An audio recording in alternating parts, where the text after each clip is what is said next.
In the year of our Lord 1787, on the blurred edges of the Oaxaca Valley, the geography itself seemed to conspire against hope. The mountains, colossi of stone and shadow, rose with such arrogance that they devoured the sunlight long before the parish clock could strike dusk, plunging the hacienda of Don Fermín de Orozco into a premature and frigid gloom. It was in this residual darkness that Jacinta, a woman whose life was measured in the weariness of her bones rather than years, awoke with a jolt that froze her blood. The straw mat at her side, usually warm with the small, fragrant presence of her 3-month-old son, was empty and cold. The silence of the servants' quarters was absolute, an absence of sound so violent it felt like a scream. With her heart hammering against her ribs like a caged animal, Jacinta lunged outside, her bare feet ignoring the pain of the frosted patio stones that bit into her skin. She ran toward the main house, an adobe building that in that uncertain hour looked like a white tomb under the pale moon, while the morning dew began to spring from the rocks like mineral tears, foretelling the tragedy that had already been consummated in the mistress's office before the first cock crowed. As she reached the veranda, her breath escaped in a white mist before the imperturbable figure of Doña Casilda, Don Fermín's sister, who held a sheet of paper still damp with ink and betrayal. The truth fell upon Jacinta with the weight of a divine sentence. For 12 silver coins, the value of a fine piece of furniture or a pair of young mules, her son had ceased to be hers, becoming the property of a passing merchant. No one in that house of high ceilings and shadowy hallways dared to hold the gaze of the dispossessed mother. The servants looked down at their brooms, and the masters retreated behind heavy wooden doors. Only the clay tiles which Jacinta had scrubbed on her knees until her hands bled seemed to share her agony, exhaling a funereal dampness that soaked her feet. Doña Casilda, with her rosary beads clicking between her fingers like small wooden judgments, offered neither comfort nor explanation, only a line of disapproval on her lips that decreed that the fate of those born in servitude did not belong to the affections of the heart, but to the accounting needs of a hacienda crumbling under the weight of inherited debts and lost harvests. The house itself, an organism of wooden beams and earthen walls, seemed to react to Jacinta's pain with supernatural sensitivity. The oldest servant swore that the adobe walls, which held the winter cold with cruel tenacity, exhaled a long, vibrating sigh that day that made the oil lamps tremble. It was not the wind, for the air was stagnant, but the echo of a mother's heartbreak seeping into the cracks of the structure. The ceiling beams creaked with hollow notes that mimicked suppressed sobs, and in the kitchen, old Esperanza claimed that the fire refused to burn with joy, producing a thick, black smoke that shrouded the pots like a veil of mourning. Jacinta, stripped of her center, moved through the corridors like a ghost, performing her tasks with a mechanical precision that was more terrifying than any weeping. Every time she passed the well, or under the entrance arches, she felt that the stones themselves wept with dew, lamenting the departure of that child with honey-colored skin and eyes of ancient sadness who had been sold north, toward the silver mines, where the sun never reached to warm the souls. If you have ever wondered how these forgotten stories survived, hidden in the memories of people who had no power to write them down, please consider subscribing to this channel and leaving a comment with your country, because every voice that chooses to remember helps rescue the past from silence. This tale of Jacinta is but one thread in the vast and often painful tapestry of our shared history, and your presence here ensures that these names are not lost in the oblivion of the centuries. Don Fermín de Orozco, the legitimate owner of the lands and of Jacinta's life, was a man whose will had been diluted by alcohol and remorse, leaving the governance of the house in the iron hands of his spinster sister. That morning, when he finally emerged from his study, his face was a mask of grayness and fatigue, avoiding the woman who washed the floors with a silent fury. To Don Fermín, the sale of the child was not an act of malice, but a practical decision dictated by scarcity. His sister had convinced him that the little one would have a better life under the care of a merchant family than in the misery of a bankrupt hacienda. However, upon crossing paths with Jacinta near the chapel, her gaze, a mixture of black fire and absolute emptiness, made him physically recoil, forcing him to seek refuge in the darkness of his library.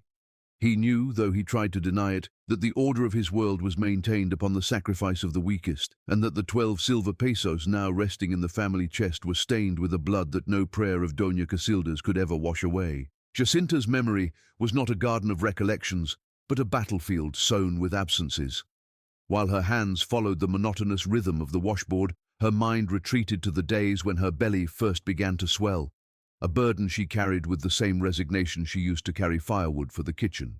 Tomas's origin had not been an act of love, but the result of a night of shadows and silence in the corn warehouse, when Don Fermin's eldest nephew, a young man from Puebla with silk manners and a granite soul, decided that the servant's body was part of the property's inventory. Jacinta never cried out. Silence had been her only armor since her own mother stopped waking up one cold morning when she was barely 7 years old. After that encounter, she burned the clothes she was wearing as if fire could purify the memory of another's touch. But life flourished inside her despite the contempt. Doña Casilda, with her clinical eye for others' sins, watched Jacinta's growth with a frigid vigilance, not out of concern, but out of a calculation of how that new life would affect the hacienda's productivity and the honor of her surname, which she protected with an almost religious ferocity. The birth of Tomas in the coldest week that the elders could remember was a solitary and telluric event. Jacinta gave birth in a corner of the servant quarters, clutching the knotted hands of Esperanza, the cook, who seemed to have lived since the beginning of time. Between the stabbing pain and the cold sweat, Jacinta felt something break not only in her body, but in her soul, a space that was previously empty filled with a love so fierce it terrified her. Seeing the child with his honey-colored skin and those eyes that seemed to contain the wisdom of 1,000 grandfathers, she named him Tomas, in a forbidden whisper. She knew that under the laws of the hacienda, she had no right to name what did not legally belong to her, but by pronouncing the name over his soft black hair, she reclaimed her motherhood before God, if God even looked toward that corner of Oaxaca. For 3 months, the child was her shadow and her heartbeat, wrapped in a worn rebozo against her chest while she hauled water and swept ashes, naively believing that her perfect obedience and years of loyal service would act as a shield against the greed of her masters. 3 weeks after Tomas's disappearance, when the emptiness in Jacinta's rebozo felt like an open wound that refused to close, Father Ignacio arrived at the hacienda. He was an itinerant priest, his face lined by the sun, and his eyes weary from seeing the infinite ways man can hurt his neighbor. Don Fermin, perhaps seeking a balm for his restless conscience, invited him to dinner, while Doña Casilda presided over the table with her usual rigidity, speaking of faith as if it were a commercial transaction. Jacinta served the plates with spectral efficiency, but when Father Ignacio looked her directly in the eye as she poured the wine, the cleric stopped mid-sentence. He saw in her not a servant, but a monument to pain. That night, the priest sought Jacinta out in the patio, finding her sitting by the well, staring north with a fixity that seemed to want to pierce the mountains. He sat beside her in silence, respecting the magnitude of her mourning, until she, in a voice that seemed to come from a grave, told him the whole story. The child's origin, the 12 silver pesos, and the echo of the cry that still rang in her ears every time the wind blew. Father Ignacio listened without interrupting, his fingers interlaced over his dusty cassock. When Jacinta finished, asking what sin she had committed to deserve such punishment, the old man did not try to justify the unjustifiable with empty dogmas. He told her that what had been done to her was a sin against God's law, even if the law of men permitted it, and offered her confession to lighten her burden. But Jacinta stood up with a dignity that made the priest feel small. She was not seeking forgiveness, for there was no sin in being a mother, nor in being a victim. She wanted justice, or at least the truth. Father Ignacio then promised her that, although he could not return the child to her, he would be the witness to her story. He promised to carry Tomas's name and Jacinta's pain in his prayers and on his travels, assuring her that as long as he lived, the crime of the Orozco hacienda would not be forgotten. But for Jacinta, words were like kitchen smoke.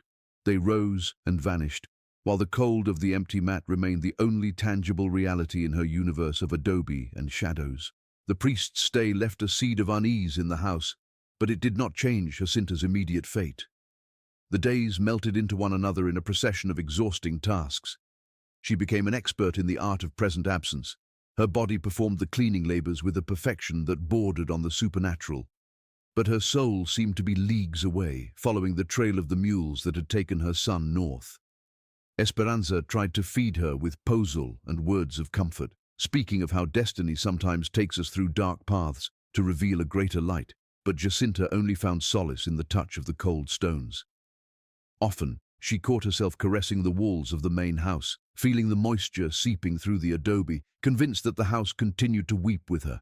It was in this state of living death when a new figure appeared on the hacienda's horizon, a man who brought not prayers like the priest, but numbers, plans, and a look that saw in Jacinta something no one else had noticed. The hacienda's stagnation was broken by the arrival of Don Rafael, Don Fermin's younger brother, who was returning from the highlands of Guatemala after a decade's absence. Unlike his brother's guilty languor or Doña Casilda's bitter rigidity, Don Rafael was a man molded by efficiency and calculation. His eyes, accustomed to measuring coffee productivity and the vigor of the land, possessed a sharpness that stripped away the pretensions of others. It took him less than 2 days to notice Jacinta. While other servants moved with the slowness of those waiting for time to pass, she worked with a manic intensity, as if she wanted to erase the floor stains with the pure force of her will. Don Rafael observed her from the veranda, noting the precision of her movements and the absolute emptiness of her expression, a combination he found as valuable as it was unsettling. When he questioned his sister about the woman's history, Doña Casilda recounted the sale of Tomás with administrative coldness, but the mention of the child's father, her own nephew, made the air in the study grow thick and heavy.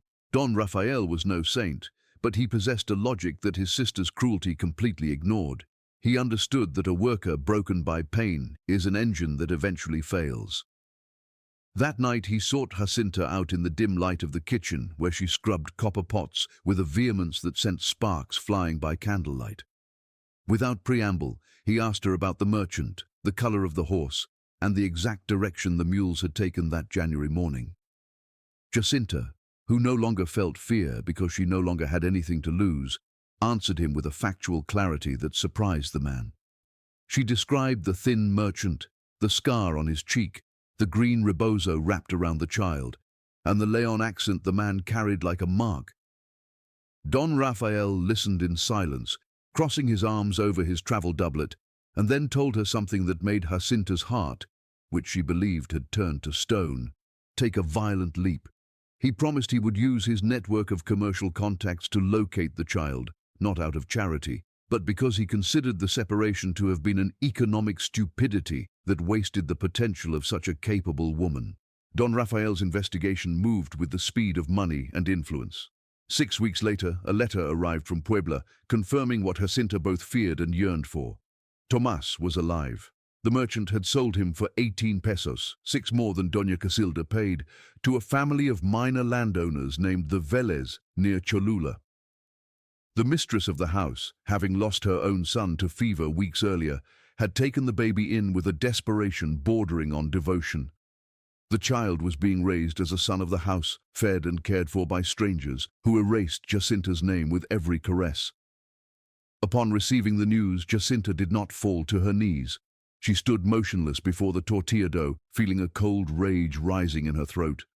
Her son was a few days away, but the wall separating them was no longer just one of kilometers, but of silver and social status.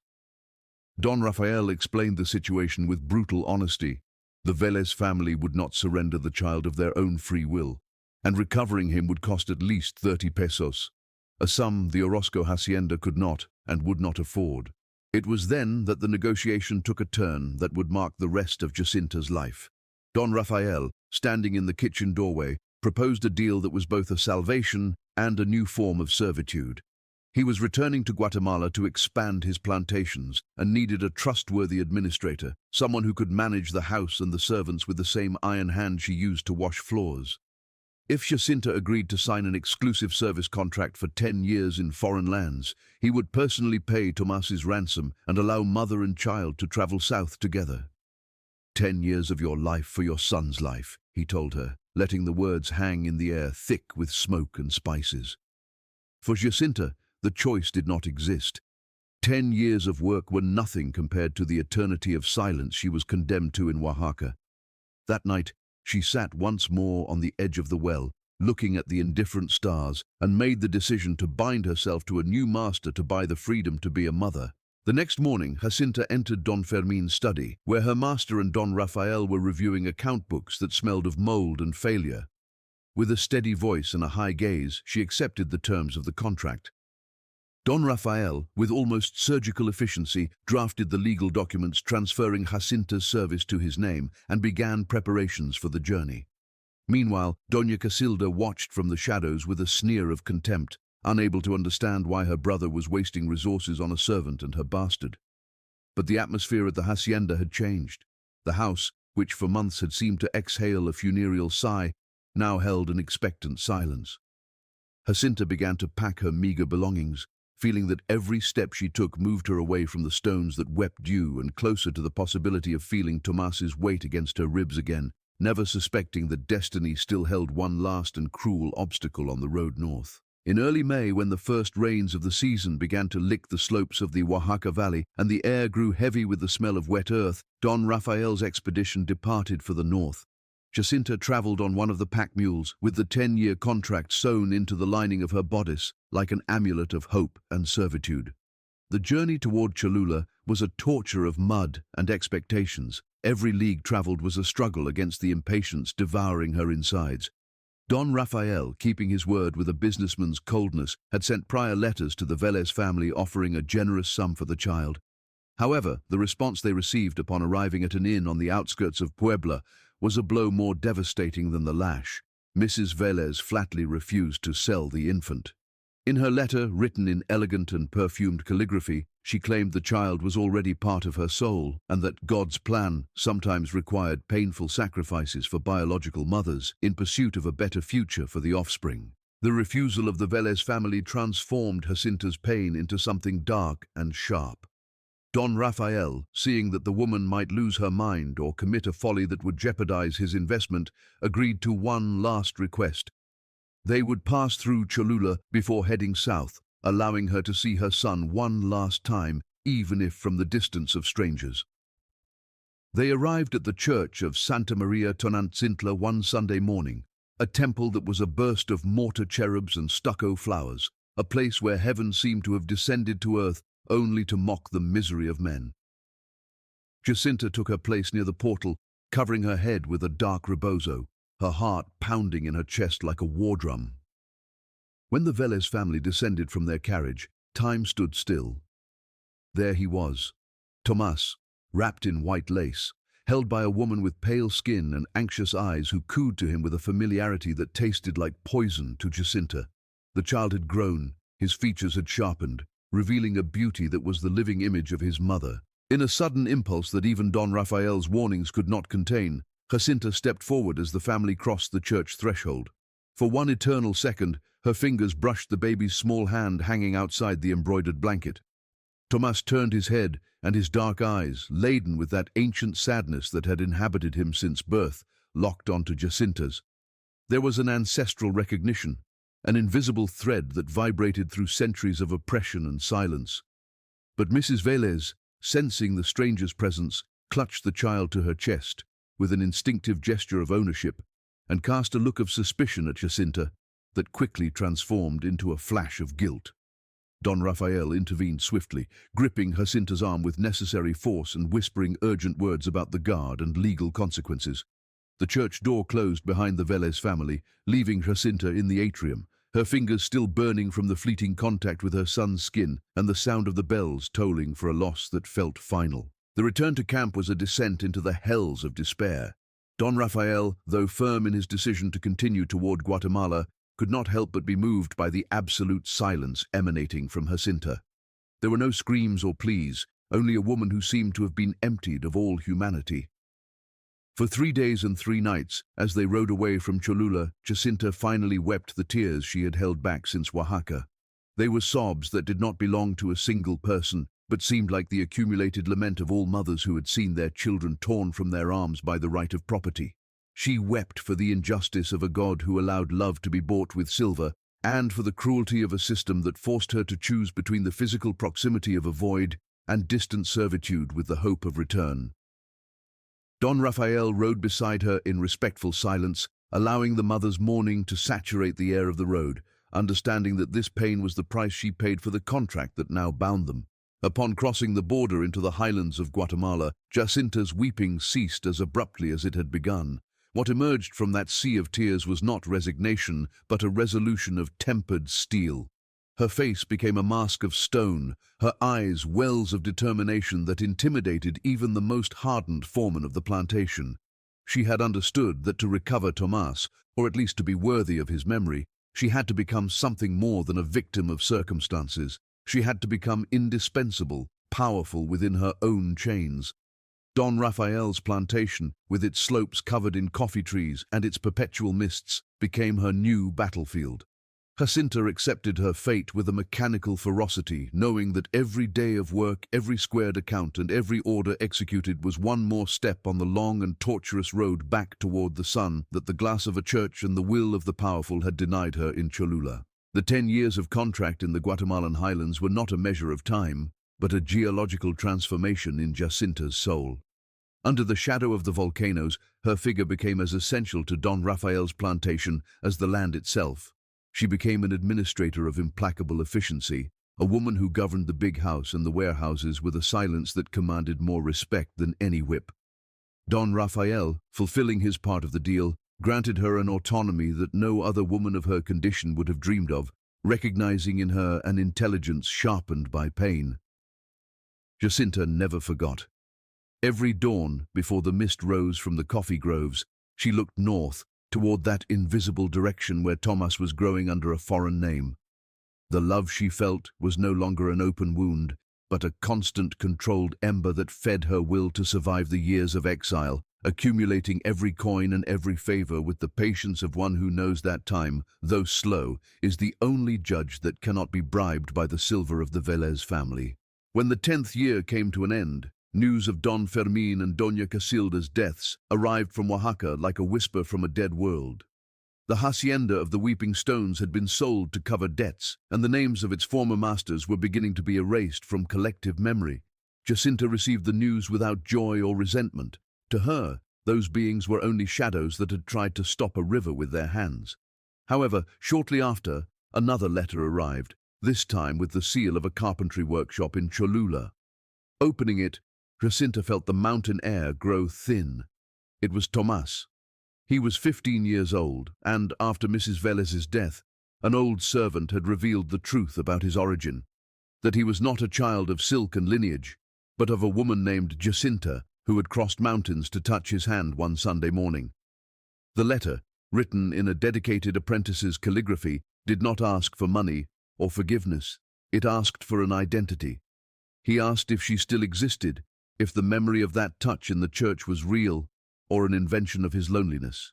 Jacinta's response was a message of barely 7 words containing the force of a universe. I am here, I am waiting. Come when you can. 3 more years passed before the circle closed completely. Years in which Jacinta prepared a place for him on the plantation with the help of an already aging Don Rafael, who was strangely moved by the persistence of that bond. One September morning, after the rain ceased and left the world shining like an emerald, a tall, broad-shouldered young man appeared in the patio of the big house. He carried the calloused hands of one who works wood and the same dark eyes Jacinta had kept in her memory like a forbidden treasure. There was no need for introductions or proof. Blood recognized its own echo across the distance of time. They looked at each other across the patio, 2 survivors of a system designed to grind them down, and in that silence, the weight of the 12 silver pesos and the 10 years of servitude finally dissolved into the clear Guatemalan air. The meeting was a collapse of time. Jacinta walked toward him and, for the first time in nearly 2 decades, threw her arms around her son's body, finding the weight that her own existence had been missing. Tomas wept on the shoulder of the woman he barely remembered but had always sought, and Jacinta held him with the ferocity of one who has conquered destiny. In the years that followed, Tomas became the master carpenter of the region, building homes that, unlike the hacienda in Oaxaca, were founded on truth and refuge. Jacinta, in her old age, often sat watching her grandchildren play under the coffee trees, children born free of contracts and sunrise sales. She told them the story of the house that wept, not to hurt them with the past, but to teach them that no wall is as strong as a mother's love, and that memory is the only territory the powerful can never completely conquer as long as someone chooses to remember. If you have ever wondered how these forgotten stories survived, hidden in the memories of people who had no power to write them down, please consider subscribing to this channel and leaving a comment with your country, because every voice that chooses to remember helps rescue the past from silence. Jacinta and Tomas's story ended not with a legal victory, but with the triumph of presence over absence. The house in Oaxaca may have wept for their separation, but the house in Guatemala resonated with the laughter of a generation that no longer knew the price of a life in silver coins. In the end, Jacinta understood that her sacrifice had not been a defeat, but the price of a freedom that now flourished in her carpenter son's hands, forever closing the wound that opened that cold morning in 1787, when the sun hid too soon behind the mountains of Oaxaca.